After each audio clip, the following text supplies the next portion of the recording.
Hello, I'm Barry Sessle from the University of Toronto in Canada. I was a founding member of IASP 50 years ago, and I've served as its president from the late 1900s into the 2000s. So I'm here to give some of my perspectives on what IASP has achieved, my contributions, etc. IASP has furthered my research career and activities through its multidisciplinary approaches to pain research and management, alerting me and my trainees the need to be up to date on the research and clinical advances in the pain field in general, as well as in the specific areas of our pain research. I'm also very pleased in the success of the 50th anniversary issue of the Pain Journal, in which I was the guest editor, bringing attention to the many advances in pain research and education and management over the last 50 years since the association was founded.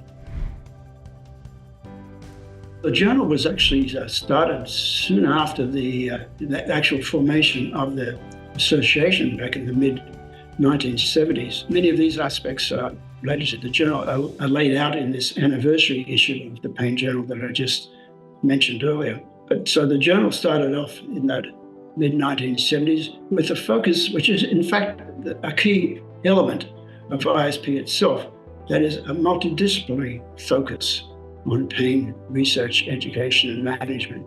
So this journal was established with that broad multidisciplinary focus, which it has maintained over the last 50 years. And I recall that the very first Congress in Florence, Italy, it was an eye-opener for me, part on a personal basis, partly because it was my first trip to Italy, and to go and have this to this cultural, historic city in northern Italy was just remarkable. Some of the Congress events are actually held in some of the medieval and Renaissance buildings present in Florence.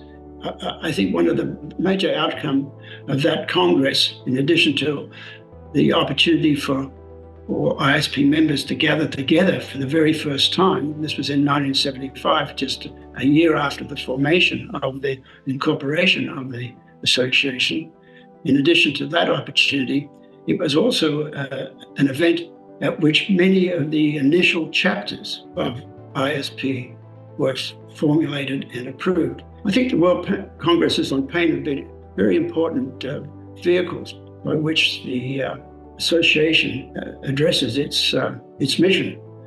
I mean, basically, just to rephrase it or paraphrase its mission, is to bring together pain researchers and clinicians and policymakers to foster and support pain research and education and management on a global basis, so as to improve pain relief on a global basis.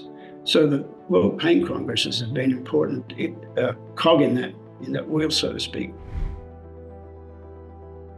Over the next 50 years of its existence, I'm hoping that IASP will be able to build upon the successes that it's had in pain research, education, management, and more recently in advocacy to further the field, but also be successful in establishing programs, effective programs that have addressed issues such as, on a global basis, access to timely and appropriate pain care from a group of clinicians who have an increased knowledge and appreciation of pain, especially chronic pain, and how it should be managed.